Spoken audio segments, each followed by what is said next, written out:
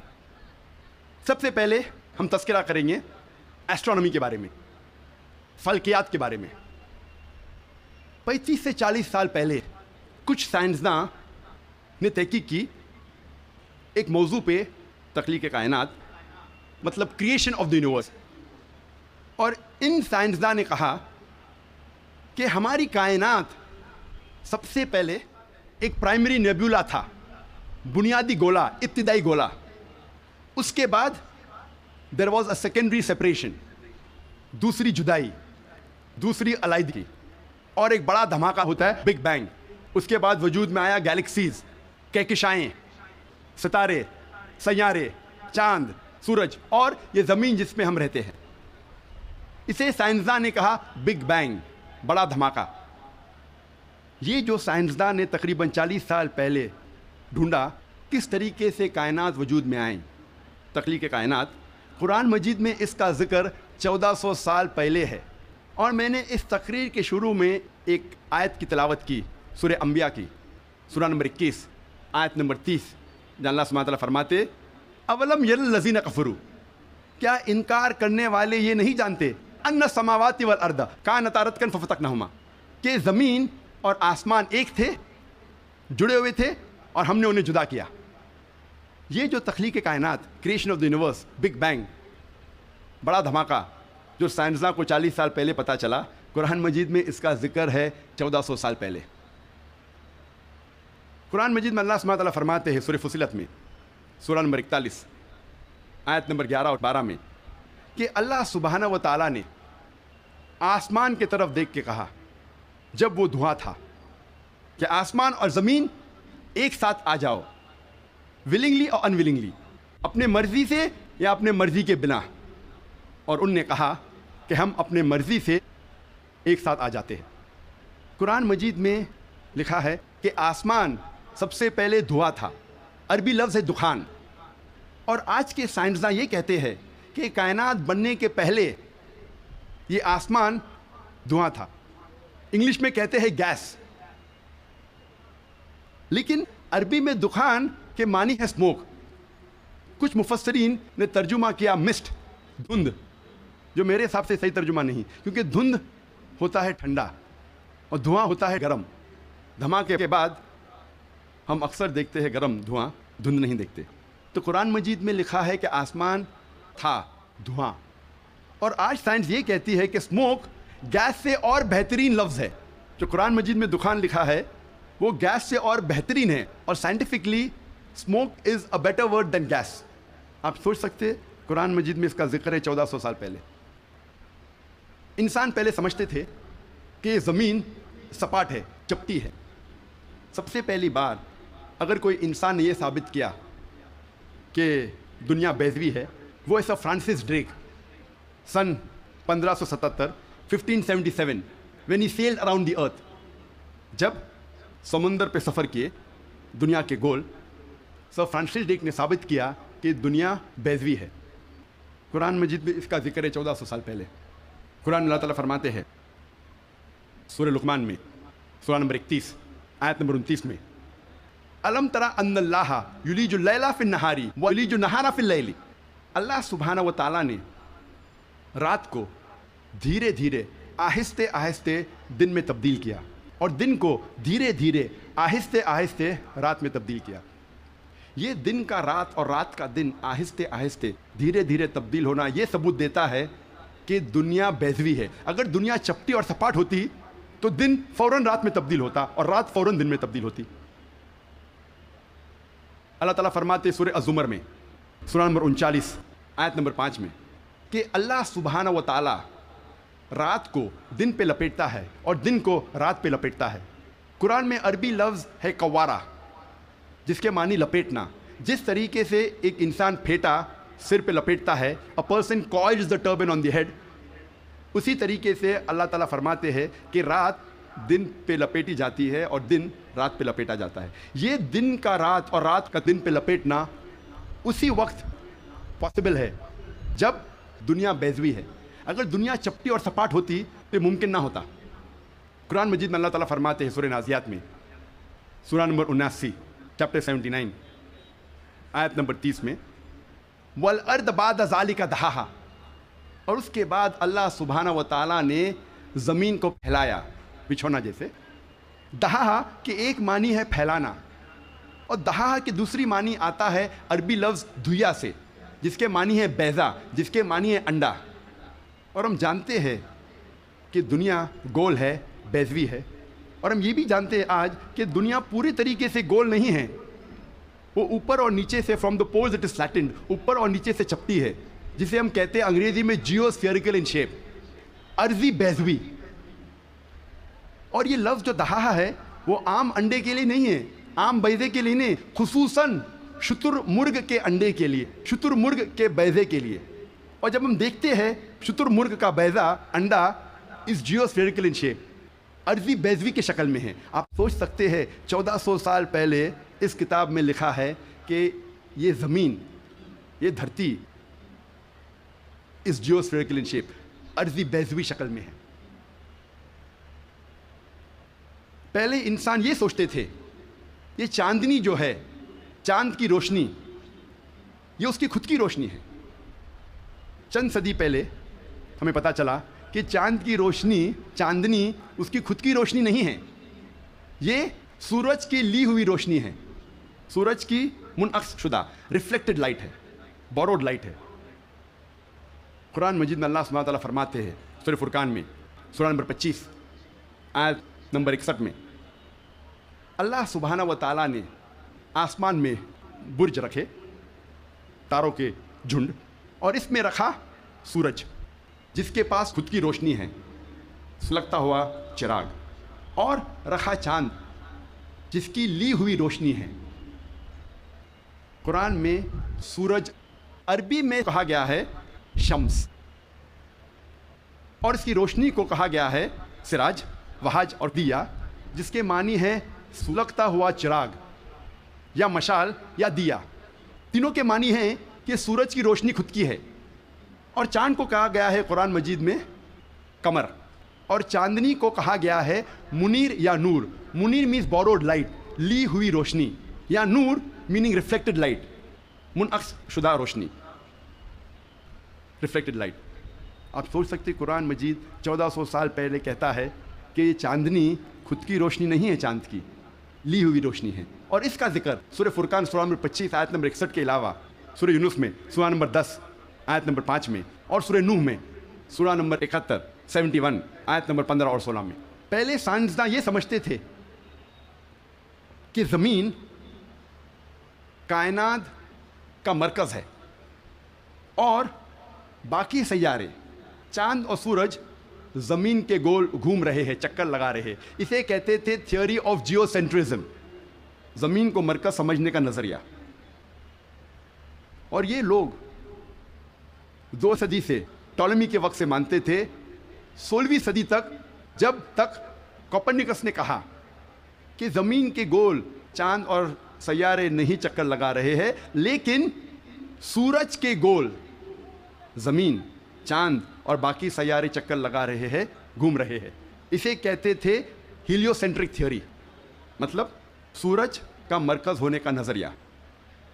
اور سن 1609 میں ایک جرمن سائنٹسٹ جس کا نام تھا یوہنس کیپلر، اس نے لکھا اپنی کتاب میں ایسٹرونوما نووا کہ صرف سیارے اور چاند سورج کے گول گھوم نہیں رہے ہیں، لیکن زمین، چاند اور سیارے، پلانٹس، سورج کے گول گھومنے کے علاوہ اپنے محور پہ گردش کر رہے ہیں.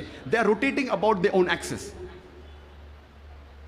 اور جب میں اسکول میں تھا، میں سن 1981 میں 10ویں میں تھا، جغرافی میں نے پڑھا تھا کہ زمین، چاند اور سیارے، پلانٹس وہ چکر لگا رہے ہیں، دے ریوالونگ اینڈ روٹیٹنگ، اور اپنے محور پہ گردش کر رہے ہیں.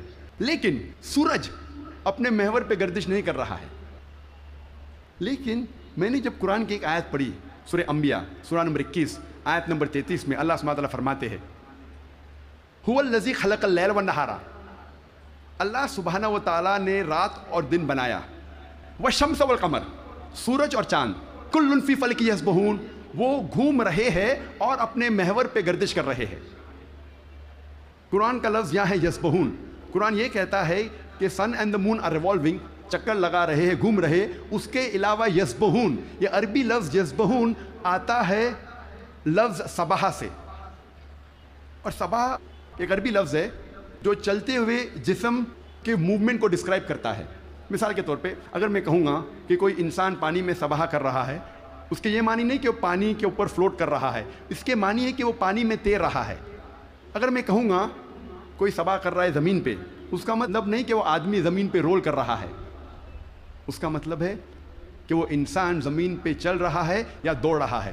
اسی طریقے سے جب اللہ سبحانہ تعالیٰ یہ لفظ کا استعمال کرتے ہیں کوئی فلکی جسم کے لیے، فار اے سیلیسٹل باڈی، اس کے معنی نہیں کہ وہ فلائی ہو رہا ہے یا فلوٹ ہو رہا ہے، اس کے معنی ہے it is rotating about its own axis, وہ اپنے محور پہ گردش کر رہا ہے. آج سائنس ترقی کرنے کے بعد سائنس یہ کہتی ہے کہ آپ سورج کا عکس ٹیبل کے اوپر دیکھ سکتے ہیں ایک آلے کے ذریعے، اور پتہ لگتا ہے کہ سورج میں بلیک سپاٹس ہے، اور یہ بلیک سپاٹس تقریباً 25 دن لیتے ہیں گردش کرنے کے لیے. اس سے یہ ثابت ہوتا ہے کہ سورج تقریباً 25 دن لیتا ہے ایک گردش کرنے کے لیے. تو آج سائنس یہ تسلیم کرتی ہے کہ سورج بھی اپنے محور پہ گردش کر رہا ہے. جو میں نے اسکول میں تقریباً 28 سال پہلے پڑھا تھا کہ سورج واز اسٹیشنری، سورج گردش نہیں کر رہا ہے، تو 28 سال پہلے میں نے اسکول میں پڑھا.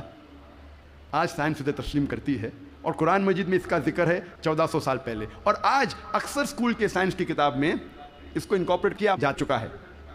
یہ نئی چیز داخل ہو چکی ہے سائنس کی کتابوں میں کہ سورج اپنے محور پہ گردش کر رہا ہے.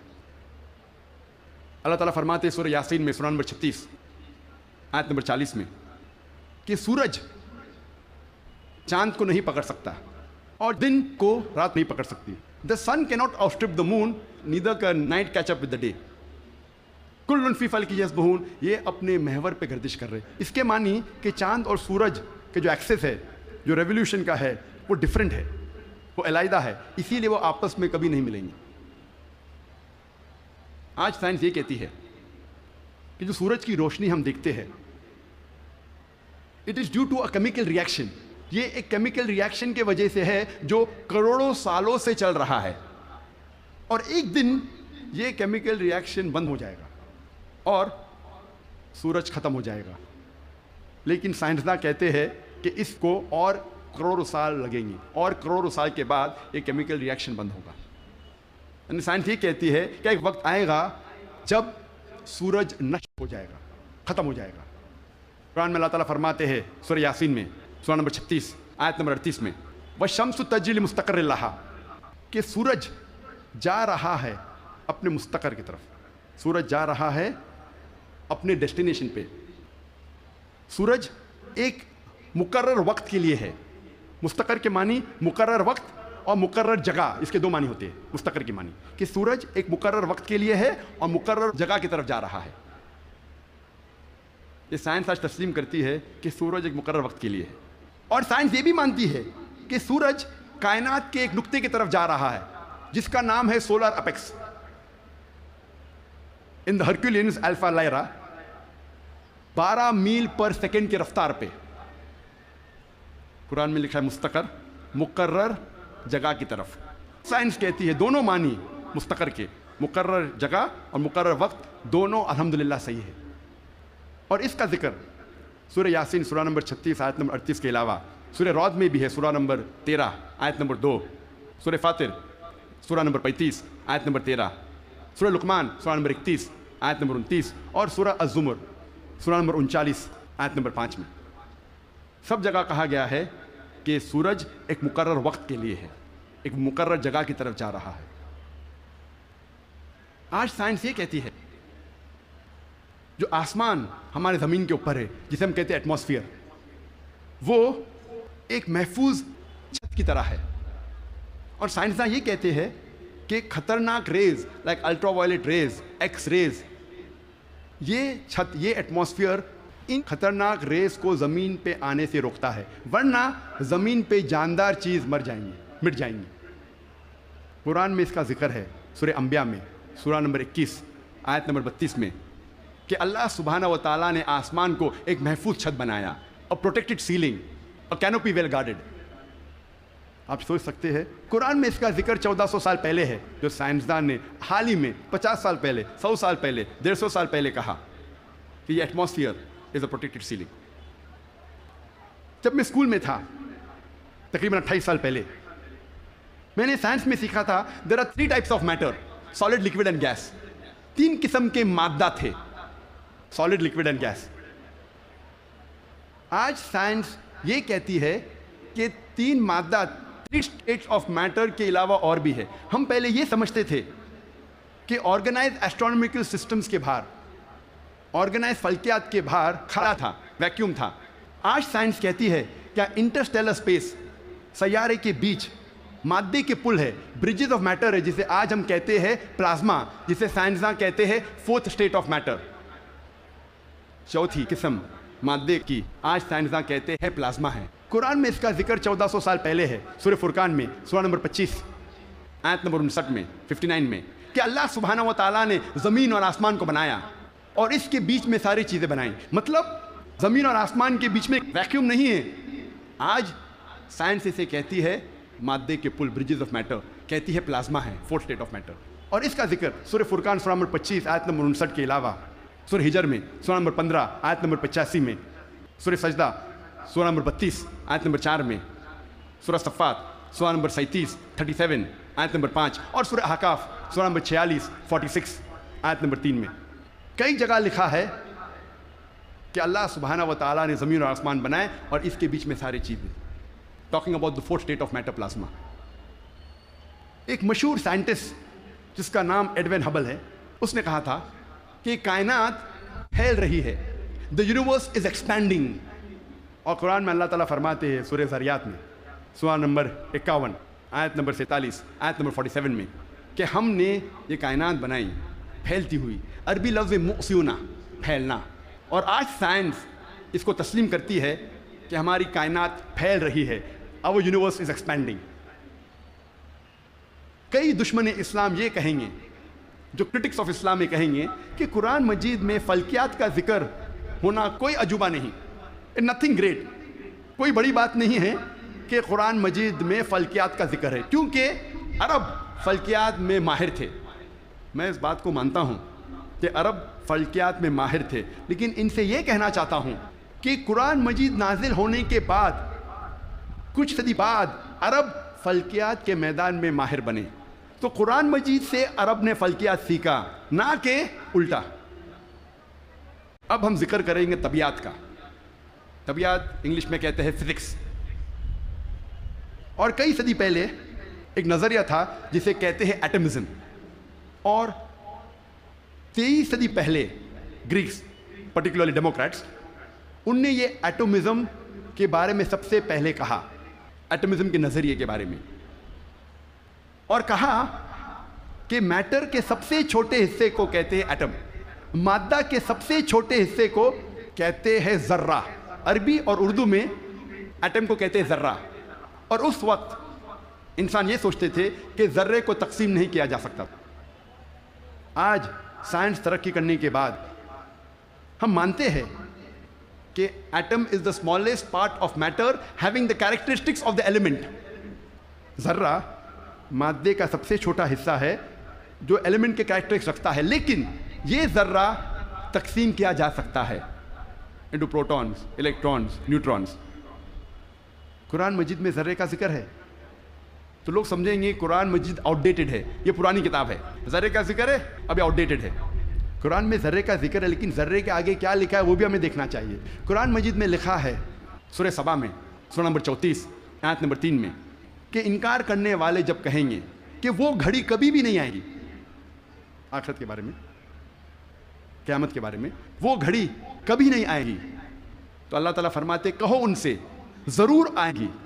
اللہ کی مرضی سے، جس کے پاس علم غیب ہے، جس کے علم میں چھوٹا سا ذرہ زمین اور آسمان میں، اور اس چیز جو ذرے سے چھوٹی ہے اور بڑی ہے اس کا علم بھی اس کی کتاب میں محفوظ ہے۔ تو قرآن مجید میں لکھا ہے کہ ذرے برابر چیز کا علم ہے اللہ کے پاس، اور ذرے سے چھوٹی چیز اور بڑی چیز کا علم بھی ہے۔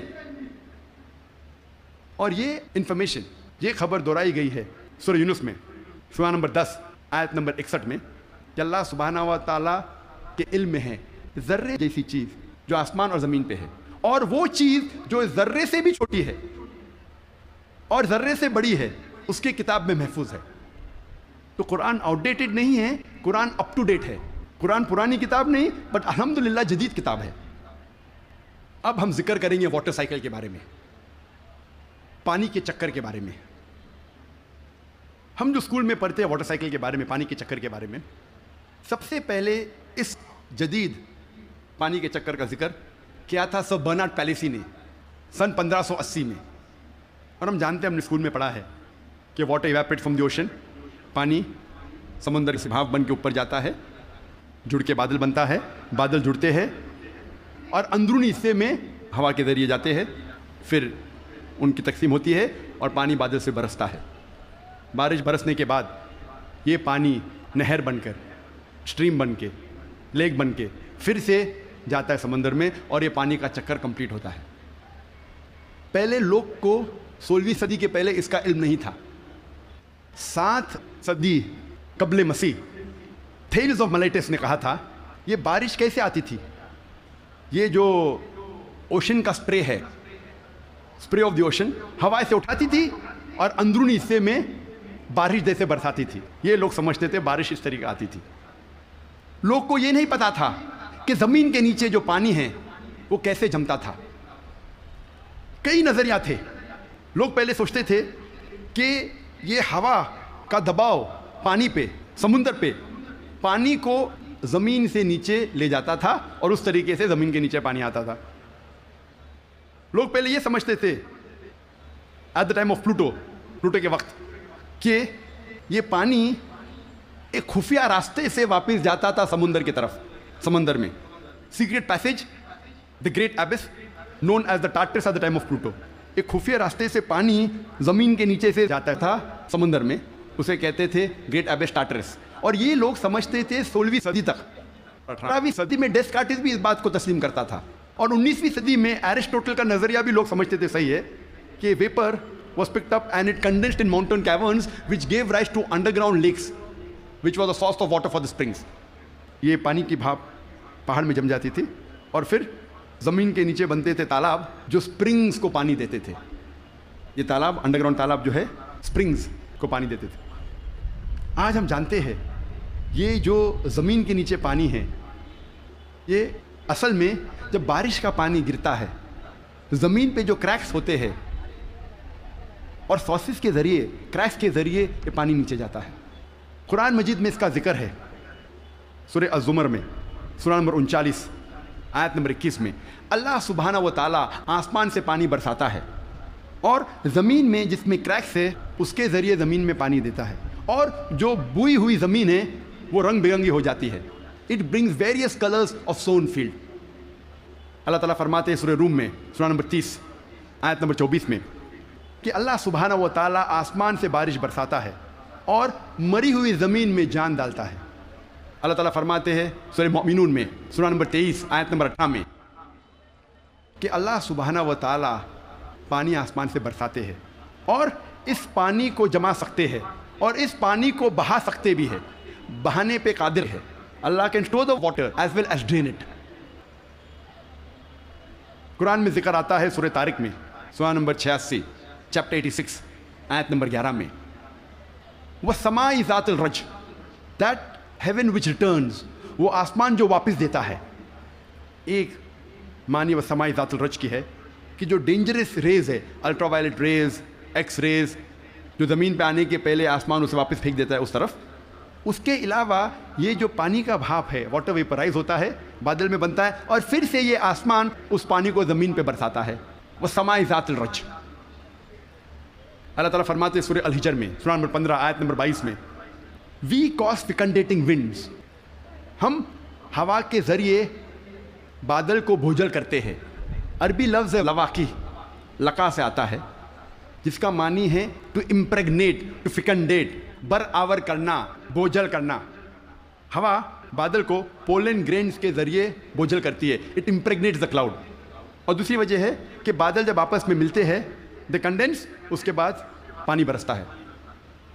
قرآن میں اللہ تعالیٰ فرماتے ہیں سورہ نور میں، سورہ نمبر 24 آیت نمبر 43 میں، 43 میں، اللہ سبحانہ و تعالیٰ ہوا کے ذریعے بادل کو چلاتے ہیں، لے جاتے ہیں، جینٹلی پشز دا کلاؤڈس.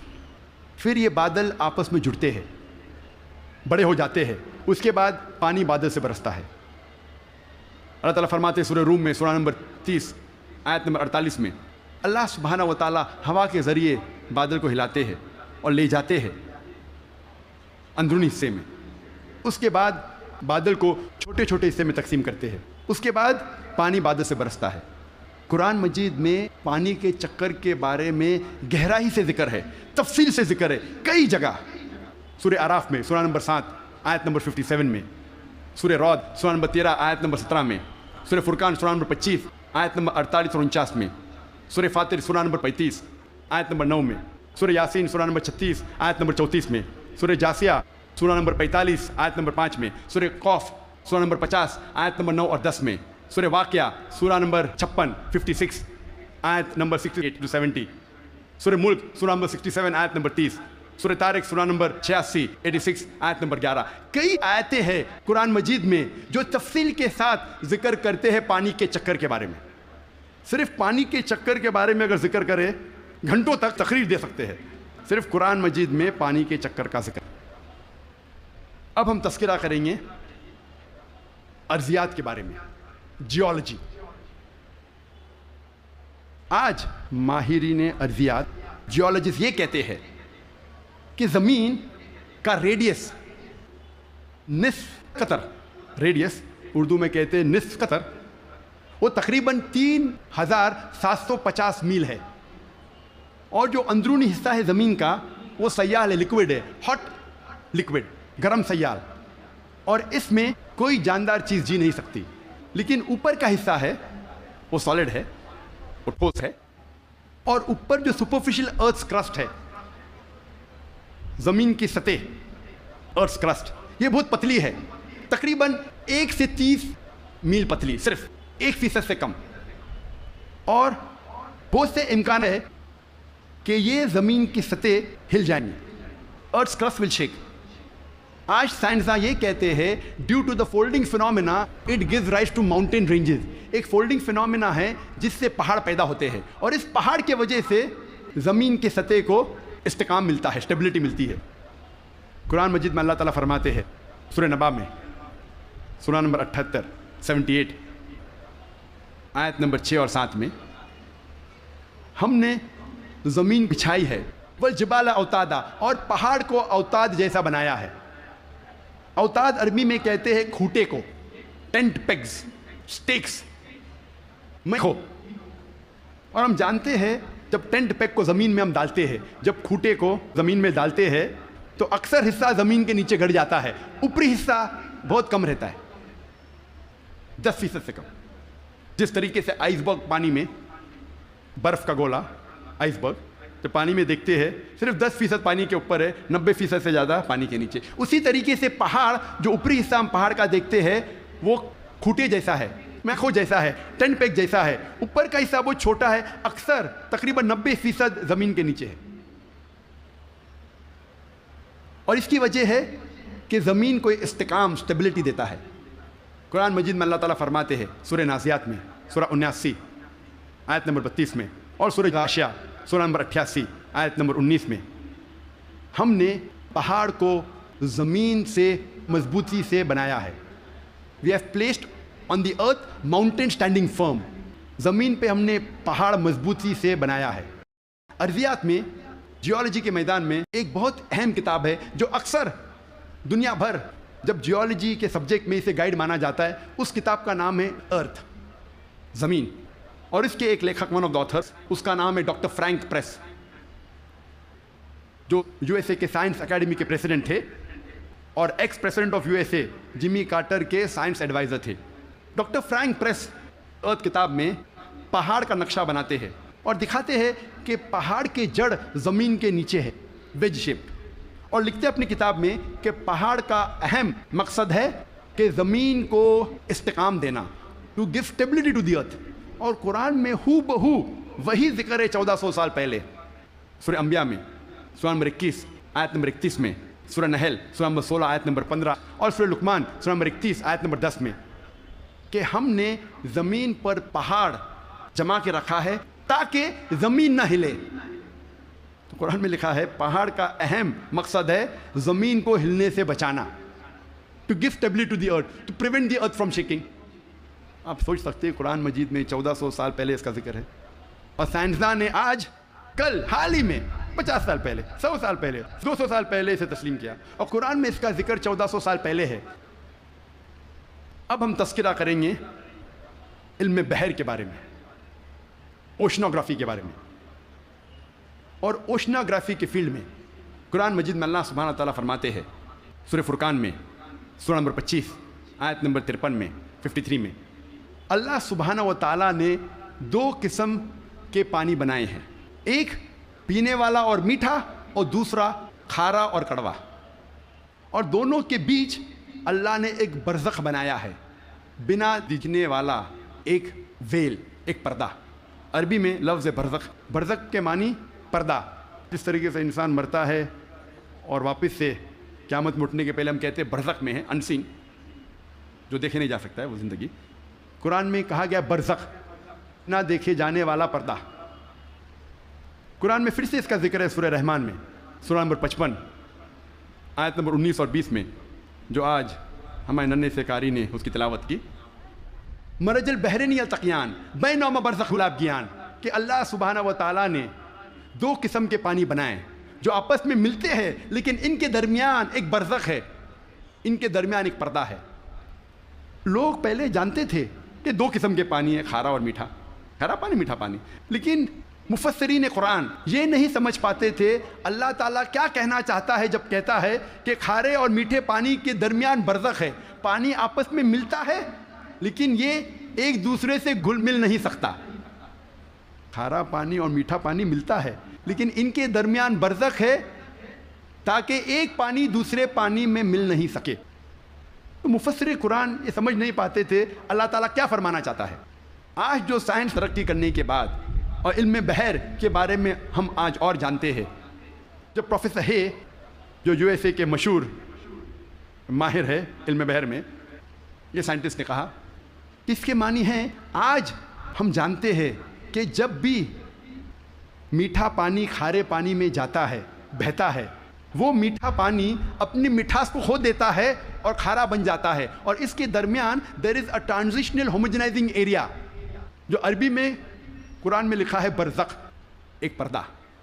آج جو سائنس نے جانا, قرآن مجید نے 1400 سال پہلے لکھا کہ کھارے اور میٹھے پانی کے درمیان ہے ایک پردہ. یہ پانی ملتا ہے لیکن آپس میں گھل مل نہیں سکتا. They meet but they do not mix. اور سب سے بہترین مثال جو ہم آنکھ سے دیکھ سکتے ہیں وہ ساؤتھ افریقہ میں, in the southern part, in the Cape area, دونوں کھارا اور میٹھا پانی ملتا ہے. ہم دیکھ سکتے, ہم یہ بھی دیکھتے کہ دونوں پانی کا رنگ الگ ہے. یہ مثال ہم ایجپٹ, مصر میں بھی دیکھ سکتے ہیں. جب river Nile flows into the Mediterranean sea, river Nile بہتی ہے میڈیٹرینین سی میں. اور سب سے بہترین مثال ہے گلف اسٹریم, جو ہزاروں میلوں تک چلتی ہے.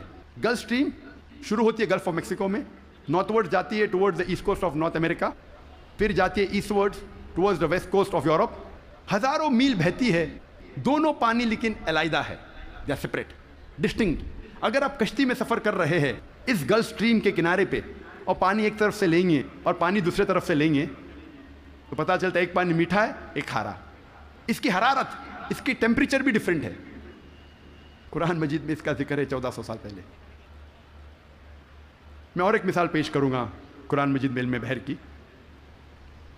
کچھ عربوں نے قرآن مجید کی ایک آیت لی, سورہ نور کی, سورہ نمبر 24 آیت نمبر 40, اور اس کا ترجمہ پیش کیا پروفیسر درگا راؤ کے پاس. پروفیسر درگا راؤ اس وقت کنگ عبدالعزیز یونیورسٹی جدہ میں پڑھاتے تھے اور وہ ماہر تھے علم بحر میں. He was a Marine geologist. اور ترجمہ پیش کیا اور کہا آپ کا اس قرآن کی آیت پہ کیا خیالات ہے۔ قرآن مجید میں لکھا ہے سورہ نور میں سورہ نمبر 24 آیت نمبر 40 میں کہ انکار کرنے والوں کے ذہن کی کیفیت ایسی ہے جس طریقے سے سمندر کے گہرائی میں اندھیرے پر اندھیرا، موج پر موج، لہر پہ لہر، اس کے اوپر بادل، جب انسان اپنے ہاتھ کو آگے کرتا ہے وہ دیکھ نہیں سکتا۔ اللہ جسے روشنی نہیں دیتا وہ دیکھ نہیں سکتا۔ یہ آیت کا ترجمہ سننے کے بعد پروفیسر درگا راؤ نے کہا کہ یہ عام سمندر کا ذکر نہیں ہے، یہ ایک گہرے سمندر کا ذکر ہے۔ اور پہلے انسان یہ نہیں جانتا تھا کہ سمندر کی گہرائی میں اندھیرا تھا۔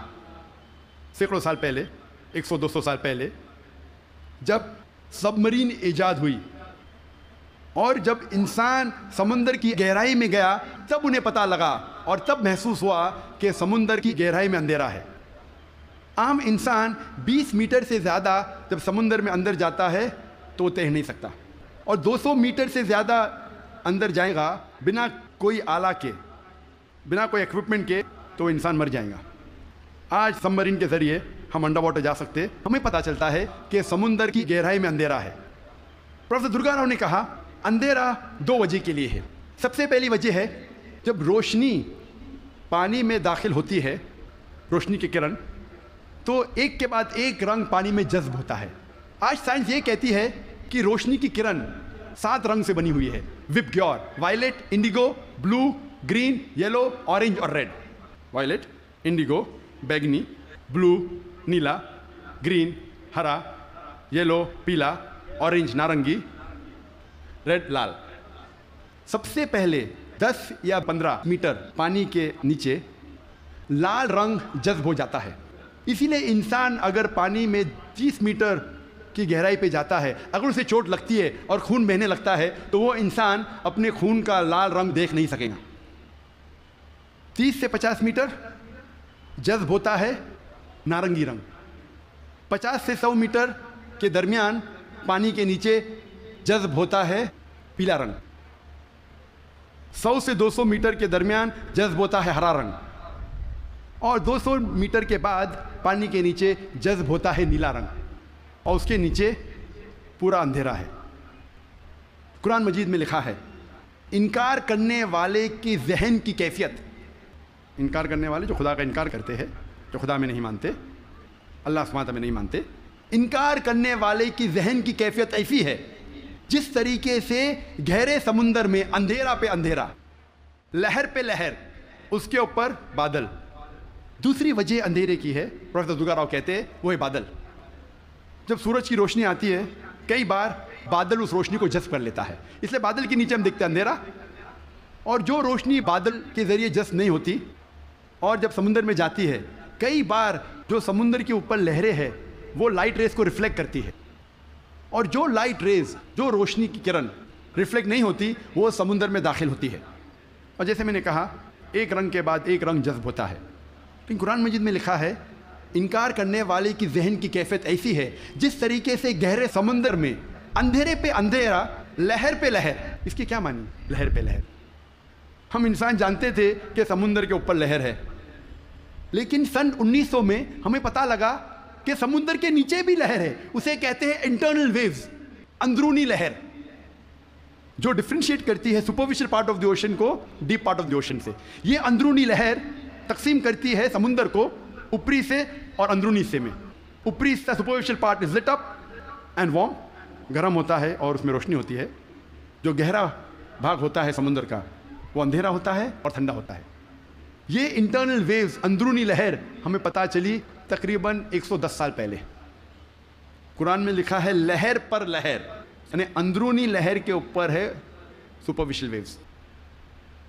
اسی لیے مچھلیاں بھی جب گہرائی میں جاتی ہے وہ دیکھ نہیں سکتی، اپنی خود کی روشنی لے جاتی ہے، due to chemical reaction مچھلی خود کی روشنی کے ذریعے دیکھ سکتی ہے گہرے اندھیرے میں۔ پروفیسر درگا راؤ نے کہا کہ یہ کتاب قرآن مجید انسان کی لکھی ہوئی کتاب ہو ہی نہیں سکتی، اور پروفیسر درگا راؤ نے کہا یہ کتاب خدا کی طرف سے ہے۔ جی خوش آمدید دوستو، امید کرتا ہوں ویڈیو آپ نے پوری دیکھی ہوگی اور آپ کو پسند بھی آئی ہوگی۔ قرآن کیا ہے بھائیو دوستو؟ تو قرآن اللہ تعالیٰ کی وہ عظیم و شان کتاب ہے جو کہ رمضان میں نازل ہوئی، جو کہ اللہ تعالیٰ کی آخری کتاب ہے اور جس کی حفاظت کی ذمہ داری اللہ تعالیٰ نے لی ہے۔ قرآن میں اللہ تعالیٰ فرماتے ہیں شہر رمضان الذی انزل فیہ القرآن ھدی للناس وبینات من الھدی والفرقان، شہر رمضان الذی انزل فیہ القرآن ھدی للناس وبینات من الھدی والفرقان۔ اسی طرح دوسری جگہ اللہ تعالیٰ فرماتے ہیں انا انزلناہ فی لیلۃ القدر، ہم نے قرآن کو لیلۃ القدر میں اتارا۔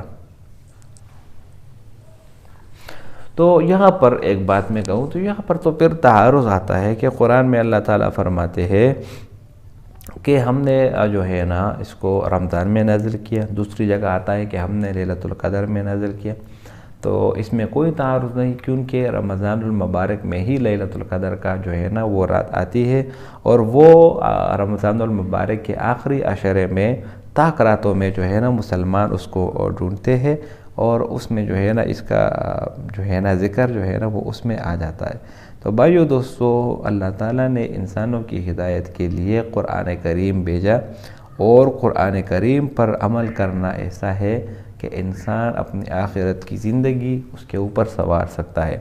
اسی قرآن میں آپ کی زندگی کے تمام اصول اور آپ کی اس دنیاوی زندگی میں جتنے بھی مسائل ہیں اور آپ کے جتنے بھی مشکلات ہیں، ان سب کا حل اس قرآن میں موجود ہے۔ قرآن میں اللہ تعالیٰ فرماتے ہیں لا تقنطوا من رحمت اللہ، کہ اللہ کی رحمت سے نا امید مت ہونا۔ ہم انسان جب اللہ کی رحمت سے جو ہے نا، جو وہ بدبخت انسان ہوگا جو اللہ کی رحمت سے نا امید ہو جاتا ہے اور خودکشی کر لیتا ہے۔ ابھی کچھ ایک مہینے پہلے کی واقعہ ہے کہ صوابی کے علاقے میں ایک آدمی نے اپنے 4 بچوں کو ذبح کیا اور اس کے بعد خودکشی کر لی۔ یا قرآن سے جب بھی آپ دور ہوں گے اور قرآن کی تعلیمات سے جب بھی آپ دور ہوں گے تو آپ ایسے ہی واقعات کا شکار ہوں گے۔ قرآن میں اللہ تعالیٰ فرماتے ہیں یا ایھا الذین آمنوا لا تقتلوا اولادکم خشیۃ املاق، بھوک کے ڈر سے اپنے اولاد کو قتل نہ کرو، نحن نرزقکم وایاکم، ہم آپ کو بھی رزق دیتے ہیں اور ان کو بھی رزق دیتے ہیں۔ رزق کا وعدہ اللہ تعالیٰ نے کیا ہے، لہذا جو مسلمان رزق کی تنگی کی وجہ سے اپنی اولاد کو قتل کرتا ہے سب سے بڑا مجرم اور سب سے بڑا گناہگار ہے۔ اللہ تعالیٰ ہمیں ایسی حالات سے بچائے۔ تو یہاں پر ڈاکٹر ذاکر نائک کا جو بیان آپ نے سنا بہت بہترین رہا اور بہت زبردست۔ اسی طرح ایک دوسری بات میں آپ کو بتا دوں کہ بہت سارے لوگوں کا خیال ہے کہ قرآن اور سائنس کی آپس میں نہیں بنتی، کیونکہ جہاں قرآن ایک چیز کہتا ہے سائنس دوسرا کہتا ہے۔ تو بھائیو دوستو، ہمارے لیے دلیل سائنس نہیں ہے، ہمارے لیے دلیل قرآن ہے، اور ایسی بہت ساری باتیں ہیں جو 100 سال 200 سال پہلے لوگ نہیں جانتے تھے، اب جا کر قرآن کی بات سائنس جو ہے نا وہ ثابت کرتے ہیں کہ ہاں واقعی یہ بات بالکل ٹھیک ہے۔ مثال کے طور پر رسول اللہ صلی اللہ علیہ وسلم کا معجزہ، جب چاند 2 ٹکڑے ہوئے کفار کے جو انہوں نے یہ معجزہ طلب کیا، رسول اللہ صلی اللہ علیہ وسلم نے آپ کے اشارے پر وہ چاند 2 ٹکڑے ہوئے۔ ابھی سائنسدانوں نے ریسرچ کی ہے کہ بالکل جو چاند ہے اس میں دراڑ ہے، اور واضح دراڑ اس میں جو ہے نا وہ دیکھا جا سکتا ہے۔ اسی طرح جو بگ بینگ کی تھیوری ہے وہ ابھی آئی ہے تقریباً 100 سال پہلے یا 150 سال پہلے، جبکہ قرآن نے 1400 سال پہلے اس کا ذکر کیا۔ اولم یر الذین کفروا ان السماوات والارض کانتا رتقا ففتقناہما۔ تو ایسے بہت ساری باتیں ہیں جو قرآن نے 1400 سال پہلے کہی اور سائنس اب جا کر ان کو ثابت کر رہی ہے۔ تو سائنس ہمارے لیے کوئی دلیل نہیں ہے، ہمارے لیے دلیل قرآن مجید ہے، لیکن بہت سارے لوگ ابھی بھی یہ مانتے ہیں کہ سائنس اور قرآن ان دونوں میں تضاد ہے۔ یہ غلط بات ہے، بلکہ ہمارے لیے دلیل وہ صرف اور صرف قرآن مجید کی ہے۔ اور قرآن کی جو ہے نا اس کی عزت کا اندازہ آپ اس بات سے لگائیے کہ خود اللہ تعالیٰ قرآن میں فرماتے ہیں اِنَّا نَحْنُ نَزَّلْنَا الذِّكْرَ وَإِنَّا لَهُ لَحَافِظُونَ، ہم نے یہ ذکر نازل کیا اور ہم ہی اس کی حفاظت کریں گے۔ تو قرآن کی حفاظت کی ذمہ داری اللہ تعالیٰ نے لی ہے، اور اس میں قیامت تک کوئی تبدیلی نہیں آئے گی۔ اس کے کوئی حرف میں یا اس میں کوئی اپنے آپ سے حرف نہ ہی زیادہ کرے گا نہ ہی کم کرے گا۔ اور 1400 سال گزرنے کے باوجود ماشاءاللہ قرآن کی جو حفاظ ہے اس میں اضافہ بھی ہو رہا ہے اور اس میں کوئی تبدیلی بھی نہیں آئی۔ اسی طرح ہم انسان کو اگر اس دنیا میں کوئی چیز حرام ہے یا حلال ہے تو وہ بھی قرآن نے بتا دی ہے، اور اسی طرح اس دنیا میں ہمارے لیے زندگی گزارنے کا جو بہترین نمونہ ہے وہ بھی اللہ تعالیٰ نے قرآن میں ہی بتا دی ہے۔ قرآن میں اللہ تعالیٰ فرماتے ہیں لَقَدْ كَانَ لَكُمْ فِي رَسُولِ اللَّهِ أُسْوَةٌ حَسَنَةٌ، کہ بے شک آپ کے رسول کی زندگی آپ کے لیے بہترین نمونہ ہے۔ تو قرآن اور سائنس کے متعلق جتنے بھی اعتراضات ہیں اس کے اوپر بہت بڑی بڑی کتابیں بھی لکھ چکی ہیں، آپ گوگل سے بھی ریسرچ لے سکتے ہیں۔ اسی طرح ڈاکٹر ذاکر نائک نے بھی بہت بہترین جو ہے نا اس کی نشاندہی کی۔ بیان تو بہت بڑا بہت لمبا تھا، لہٰذا آپ کو اگر ٹائم ملے تو اس کے علاوہ اور بھی بہت سارے ایسے مواد ہیں جس میں قرآن اور سائنس وغیرہ کا موازنہ کیا گیا ہے۔ امید کرتا ہوں ویڈیو آپ کو پسند آئی ہوگی۔ اگر ویڈیو آپ کو پسند آئے تو اس چینل کو سبسکرائب کریں۔ بہت شکریہ۔